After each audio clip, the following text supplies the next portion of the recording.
Shalom Pak Bu, semuanya kabar baik. Untuk Anda yang kali pertama hadir di tempat ini, selamat datang dalam ibadah kita. Pastikan Pak Bu tidak langsung balik selepas ibadah ini, supaya staf saya bisa bagikan visi dan misi gereja di tempat ini. Buat Anda yang butuhkan pertolongan doa, kami akan ambil bagian di dalam doa syafaat kami. Demikian juga Bapak Ibu di rumah, pastikan selalu bersama kami dalam ibadah dan perjamuan kudus. Siapkan cawan yang berisikan anggur. Baik Pak Bu. Kita akan lanjutkan lagi pembahasan minggu lalu. Saya agak gantung sebenarnya itu. Masih ingat Pak Bu, minggu lalu kita bicara apa di tempat ini? Kuasa pengenalan akan Allah. Jikalau kita melihat Ayub pasal 42 ayat yang keempat dan kelima kemarin kita sudah sempat bacakan. Tuhan bertanya. Tanya kepada Ayub, siapakah aku ini? Tentu ya, artinya Tuhan selalu bertanya. Bagaimana pengenalan seseorang akan dia? Itulah sebabnya kalau kita melihat di Alkitab, sebagaimana Tuhan Yesus pernah bertanya kepada murid-muridnya pada waktu mereka berjalan di Kaisaria, terus dia berkata, menurut mereka siapakah aku ini? Lalu mereka berkata, engkau menurut mereka, ini pendapat dari muridnya, menurut mereka engkau itu adalah Yohanes Pembaptis. Ya, itu ada di dalam Matius pasal yang ke-16 14 ya.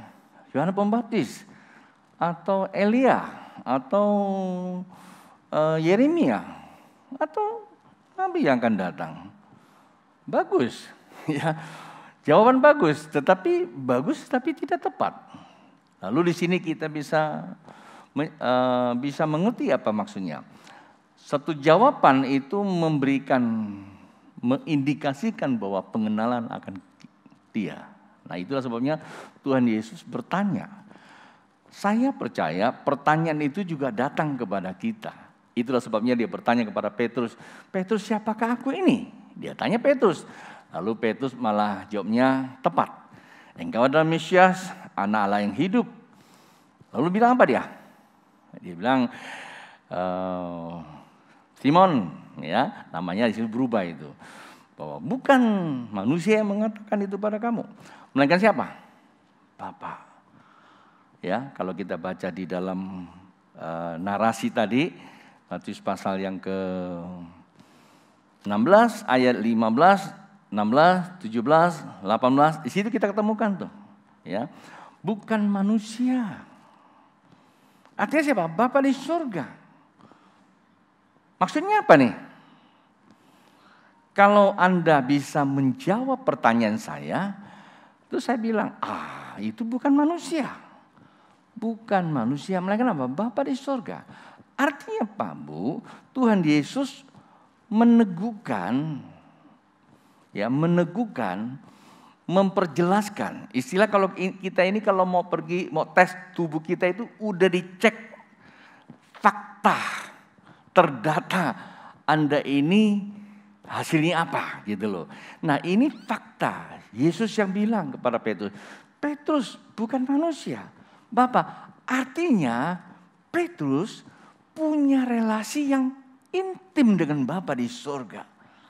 Nah itu yang terpenting Pak Bu. Pengenalan bukanlah sekedar kita tahu. Karena Alkitab itu kandungannya pengetahuan.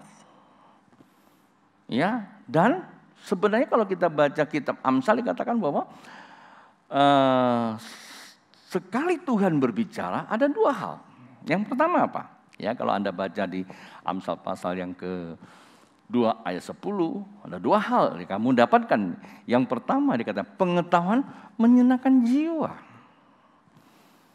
Itulah sebabnya Ayub berkata, dulu kata orang aku tahu. Salah enggak? Enggak salah, tentu semua harus didasari pengetahuan. Tetapi firman Tuhan itu tidak berhenti sampai pengetahuan Pak Bu. Di era modern sekarang ini, pengetahuan bisa membuat kita menjadi orang yang lama-lama jadi apa? Angku dia, serba tahu. Tetapi dikatakan bahwa hikmat itu turun ke hati. Nah, yang Tuhan butuhkan itu adalah perubahan hati. Nah, Petrus inilah yang bisa menjawab bahwa engkau adalah Mesias, anak Allah yang hidup. Artinya apa? Bukan pengetahuan, tapi hubungan keintiman, kebatinan. Nah, hari ini memang kita akan selesaikan bagaimana cara kita mengalami hubungan keintiman kebatinan. Itulah sebabnya Alkitab katakan pengenalan itu sangat penting. Tanpa pengenalan kita akan mudah diserongkan. Coba kalau kita lihat di dalam Daniel pasalnya ke 11 ayat 32. Di situ dia bilang apa? Ya. Dan orang, saya baca sini lebih bagus. Dan orang-orang yang berlaku fasik terhadap perjanjian akan dibujuknya sampai murtad. Nah, ini maksudnya apa nih Pak Bu? Orang yang fasik terhadap perjanjian, orang yang sok tahu istilahnya. Alkitabnya gede, tahu sih semuanya. Tapi ketika kita dihadapkan suatu kenyataan, kita sulit untuk menghandle hidup ini. Kita sulit menghandle hidup ini. Kenapa? Pengetahuan jawabannya terbatas, gitu loh. Pengetahuan jawaban terbatas, ya, ada batasannya. Tetapi hikmat jawabannya tanpa batas. Nah, itulah sebabnya dikatakan bahwa sampai murtad. Tetapi umat yang mengenal Allahnya akan tetap kuat dan akan bertindak. Nah, ini dia bedanya pengetahuan dan hikmat. Ya, orang yang mengenal Allah itu tetap kuat. Ya, kalau mengacu kepada tadi Amsal itu ya, Bu ya. Nah, itulah sebabnya hari ini kita mau menyelesaikannya. Bagaimana supaya kita bisa mengenal Allah yang benar tersebut, supaya kita bukan saja kuat, tapi kita juga bertindak. Di era sekarang ini, kita ini tidak hanya bertahan diam di rumah. Kuat sih kelihatannya. Tapi kita juga bisa bertindak. Bagaimana kita bisa bertindak? Nah, itulah disebut pengenalan akan Allah. Pengenalan akan Allah, setiap perkataan yang masuk ke hati kita, itu akan memberikan kita hikmat. Di dalam Amsal pasal yang coba kita lihat, di Amsal pasal yang kedua ayat yang ke-6. Amsal pasal 2 ayat ke-6, ya, bisa dibukakan.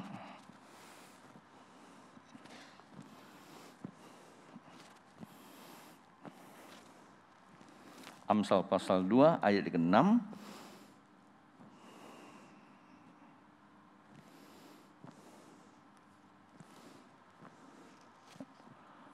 Ya, sini. Karena Tuhanlah yang memberikan hikmat. Dari mana? Dari mulutnya. Dan pengetahuan. Dan apa? Kepandaian. Maksudnya apa tuh mulutnya Tuhan? Firman-Nya. Maka Alkitab katakan, sedengkanlah telingamu. Saya lagi, ini hanya metafora loh Pak Bu ya. Karena mulut Tuhan itu sebesar berapa nyender gitu. Maksudnya itu gini, ini metafora. Artinya apa? Serahkanlah ya jiwamu kepada Tuhan.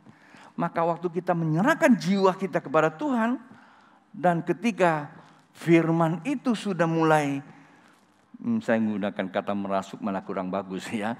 Kalau sudah mulai mengalir ke dalam hati kita, Pak Bu, apa yang terjadi?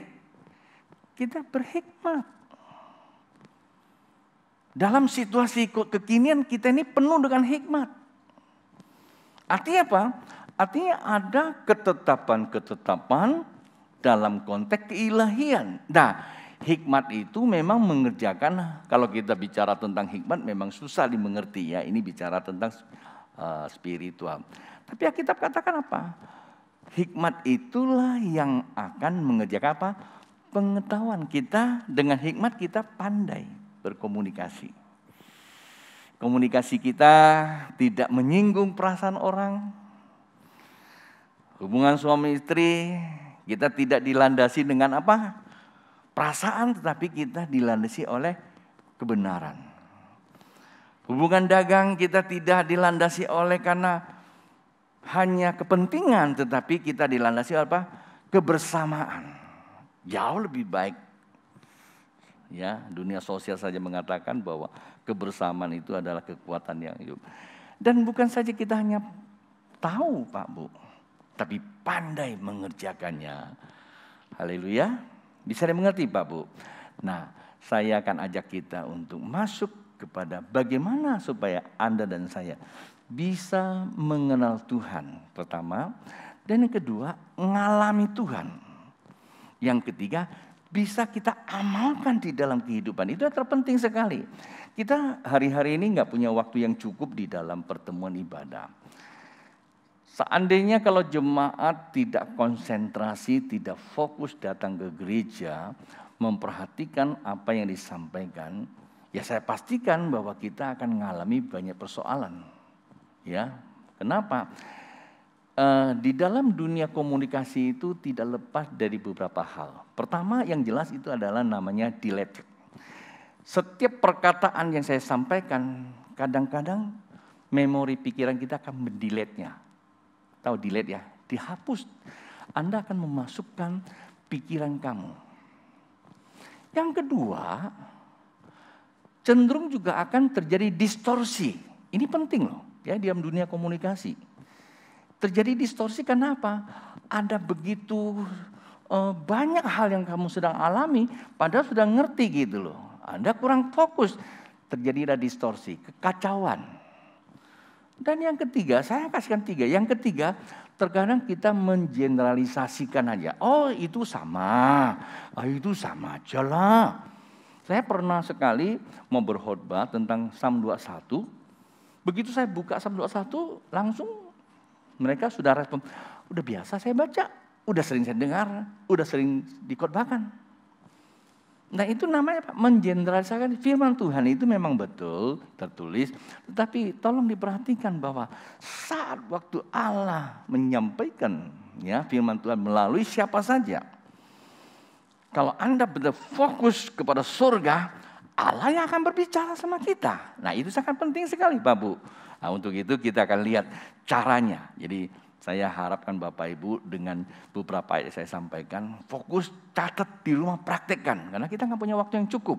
Tapi ini yang bisa menolong kita supaya kita punya pengenalan yang luar biasa.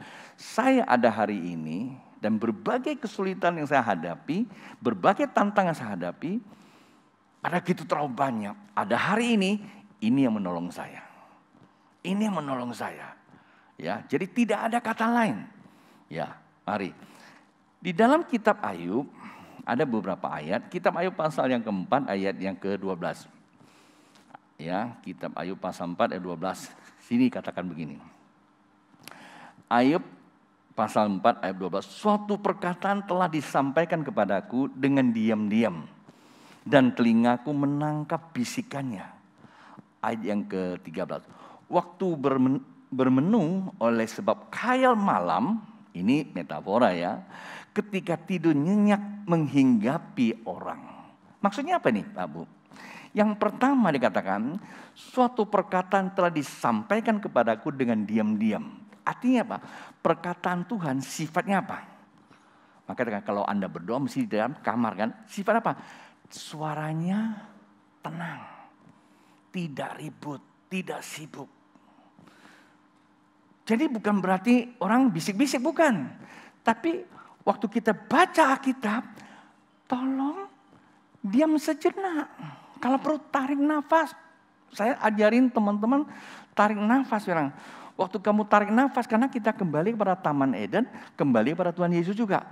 Tarik nafas yang panjang, ya. Ucapkan, Tuhan terima kasih nafas Tuhan semesta alam. Karena dia kan, waktu kita tarik, ucapan syukur, Tuhan itulah nyawaku yang hidup, jiwaku yang hidup. Buang pelan-pelan. Kalau udah tenang, Pak Bu, belum kita baca kitab kita, yang kemarin-kemarin yang kita baca itu muncul. Tadi saya baru cerita sama teman saya punya pengalaman buruk. pengambil gini. Saya itu dulu diajak nonton film The Final Determination. Ya. Nah, sewaktu saya pulang dari gereja, terus tiba-tiba kacamata saya kok mengalir kayak ada air gitu loh. Ada minyak gitu. Saya lap-lap kok nggak bersih. Saya keluarin, oh bukan kacamata saya, mata saya gitu loh. Karena Minggu kan. Ya Seninnya saya semuanya langsung ke kucing, ke dokter mata. Lalu diperiksa, wah dia bilang mata kamu katarak, perlu di operasi ya, dibersihkan lah. Istilah saya lupa itu, supaya bersihkan. Dia bilang sekarang bisa dikerjakan. Wah ya udah, saya pikir udah sampai cuma 25 menit. Saya bilang lama nggak? 25 menit saya pikir cuma masuk gimana nggak. Begitu masuk aku dicek darah, cek segala macam, pakai baju operasi, masuk ruang operasi. Operasi sih cuma hanya 25 menit, tapi masuk ruangannya itu menakutkan. Karena semuanya sama. Nah waktu tiduran di situ, dia nyalakan lasernya. Aku teringat film Destination itu. Tiba-tiba teringat itu. Wah. So saya bilang, dok, nah, saya tanya susternya, itu dokternya pergi nggak? Ingat saya film itu kan dokternya pergi, tiba-tiba itu nyusuk-nyusuk, matanya copot kan? Wah saya bergumul, saya berdoa. Pengalaman itu melekat. Pak Bu, saya butuh waktu berbulan-bulan untuk mengadakan apa? Mengadakan brainwash, mendistal ulang otak saya. Ada berapa pengalaman saya nonton film itu, jangan Anda anggap itu sepele. Jangan. Pasti akan masuk. Ya ada beberapa kejadian lucu beberapa hari ini. Nantilah saya ceritakan lagi. Ya seperti itu. Itu keganggu pikiran kita. Nah seperti itu sebenarnya firman Tuhan. Kalau Anda sudah betul-betul nontonnya seserius kamu nonton film. Ya kan? Sampai kamu nikmati itu firman Tuhan. Nah waktu kamu tidur itu Tuhan bicara. Tuhan seringkali saat waktu kita lagi namanya golden time. Tahu golden time kan? Waktu-waktu lagi agak ngantuk-ngantuk gitu ya. Itu Tuhan bicara. Tapi kalau Tuhan bicara jangan langsung dilupain. Langsung dicatat. Ya. Nah cara kita untuk mengalami firman Tuhan itu seperti itu. Ya. Kemudian dibilang apa lagi di ayat 14. Aku terkejut dan gentar sehingga tulang-tulangku gemetar. Maksudnya apa? Ini cara fisik tuh. Tadi Tuhan hadir cara apa? Secara roh. Badan kita terasa loh. Saya pernah tengah malam gemetaran aja. Nyak paling suka kalau lihat saya kalau lagi ngalami kepenuhan, tangan saya itu kayak ada cacing gitu. Saya diamin dia pegang gitu ya. Karena secara fisik bisa terjadi. Nah, apa yang terjadi? Lihat 15. Suatu roh meliwati aku, tegaklah bulu romaku. Ini orang terjemahkan setan. Setelah saya baca, saya renungkan, enggak. Ayub mengalami pengalaman roh. Ya, kayak seperti siapa? Daniel waktu shaking in the spirit, dia bilang begitu dia ngalami roh Tuhan gemetar, shaking. Wah, gemetaran. Ngapain gemetaran, Bu? Ya kita jangan cari gemetarannya, Pak, Bu. Itu namanya sensasi dalam Tuhan. Coba di rumah lakukan. Pasti kita akan mengalami banyak sensasi-sensasi baru di dalam Tuhan yang membuat kita menjadi. Jadi kehadiran Tuhan itu bukan sekedar cerita orang. Bukan, tapi kita ngalami, Pak, Bu. Oh itu kata A, kata si B. Terus kita masuk sana, suasana itu pengaruh suasana. Tapi kalau cuma hanya pengaruh suasana, saat waktu kita kesendirian, cari siapa? Suasana nggak ada lagi. Bagaimana kita bisa membangun sebuah suasana seperti itu? Nggak sanggup. Ya, saya cerita seperti ini, Anda yang tidak pernah nonton film Final Destination, Anda tidak tahu apa yang sedang terjadi. Coba kalau Anda pernah nonton. Waktu saya cerita langsung ngebayangin tadi si Apin, saya ngomong iya tuh ngeri banget itu. Ya apalagi kalau kita lagi pegel-pegel gitu ya. Saya pernah sekali, karena saya belum dibersihkan waktu itu, lagi pegel-pegel. Dibawa teman ke dokter, dokternya ada akupuntur lagi. Begitu keluar alat colok, saya bilang enggak Pak, sorry. Saya ingat itu dokter akupuntur itu masukin, saya ingat film itu lagi. Ya, jadi itu pengalaman-pengalaman buruk.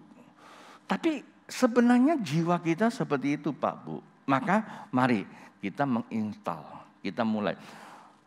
Lihat firman Tuhan itu seperti kita nonton. Ya terkadang susahnya gini, kalau nonton lebih serius ya masalahnya ya. Coba kalau nonton horor, diperhatikan nanti malam nggak bisa tidur. Coba kalau khotbah, coba baca kitab. Ini masalah kita, ya. Coba betul nggak ini masalah kita nggak? Coba pikirkan benar nggak sih selama ini kalau aku suruh nonton kurang cepat, tapi kalau baca firman kurang. Maka kita nggak pernah mengalami yang namanya roh seperti Ayub katakan dulu kata orang. Nah, saat waktu dia mengalami roh itulah membuat dia mempunyai perubahan hidup. Ayat 16 ya katakan ini sebagai satu penegasannya. Ia berhenti tetapi rupanya tidak dapat kukenal, suatu sosok yang ada di depan mataku, suaranya berbisik-bisik kedengarannya. Ini kata si Ayub nih. 17. Mungkinkah seorang manusia benar di hadapan Allah? Mungkinkah seorang tahir di hadapan penciptanya? Dia kan bertanya kan? Ya inilah namanya pengalaman roh, kita harus bertanya. Tetapi pada akhirnya endingnya adalah kita mengalami sebuah terobosan. Itu yang pertama. Dan yang kedua Pak Bu, apapun boleh kita alami, ya kalau kita dasarnya kebenaran. Tapi kalau Anda fokusnya film, yang datang pengalaman film, ya tolak saja. Tapi kalau Anda sedang nonton, istilahnya kita sedang memasukkan firman Tuhan seperti kita nonton fokus seperti itu, ya kita tidak perlu tahu.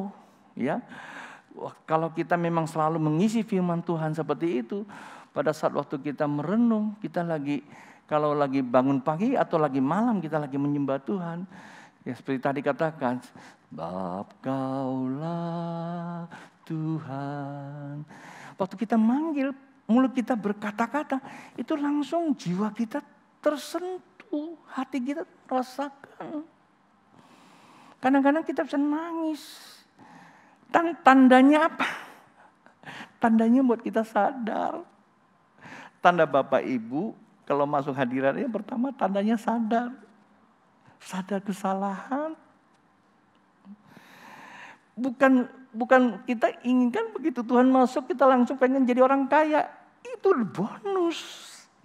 Tapi kita sadar, saya pernah bohong. Saya pernah lakukan banyak hal belum saya selesaikan. Itu Pak Bu. Nah itu tandanya kita sedang mengalami penetrasi spirit. Ukurannya yaitu kebenaran. Saya kadang-kadang heran gitu loh sama orang, tapi dia mengatakan dia itu penuh roh, mengalami roh, tapi kata-katanya nggak jadi berkat, perilaku nggak jadi berkat, hidupnya tetap saja menghalalkan semua cara. Saya kadang sedih kalau berdoa Pak Bu, ya. Dengan cara seperti itu nanti kita akan mudah goyah ketika kita menghadapi sebuah tantangan yang sulit. Nah, hal seperti ini nggak bisa diajarin dan rame-rame Pak Bu. Ini bicara tentang apa? Bicara tentang kepribadian kita dengan Tuhan. Ya, gereja kadang-kadang kita ajar seperti ini umum, tapi mari di rumah kita praktekkan. Ya, jadi kuasa pengenalan Allah itu sangat bermanfaat. Bagaimana kita bisa mengenal Allah dengan baik? Tidak ada cara lain, yaitu Daud katakan. Perenungan firman Tuhan itu seperti kita nonton. Kata kitab, ya kata pengkhotbah bahwa, pengkhotbah lagi. Petrus katakan begini, bahwa firman Tuhan atau tulisan yang diilhamkan Allah bukan oleh kehendak manusia, tapi oleh dorongan Roh Kudus. Tidak bisa diterjemahkan dengan apa? Dengan tafsiran kita. Nah, itu nggak boleh. Waktu kita baca, mulai masuk, kita fokus, kita bayangkan seperti kita nonton film peristiwa itu. Nikmati. Ya, apalagi waktu Tuhan Yesus berkata, marilah kepada kita, nikmati seperti kita nonton, fokus saja, nggak usah lama-lama. 5 menit, 10 menit juga nggak apa-apa lah. Bawa ke saat tidur aja. Tuhan terima kasih, Engkau telah memberikan aku kekuatan. Niscaya Pak Bu, saat waktu kita lagi diam, firman itu bekerja. Firman Tuhan itu hidup loh Pak Bu, ya. Firman Tuhan hidup. Dia akan terus bergerak, dia bekerja, memberikan kita hikmat, pengetahuan, kepandaian, sehingga kita hikmat menyelesaikan persoalan kita, bukan karena ikut-ikutan, tetapi ada kepastian. Tuhan memberkati. Haleluya.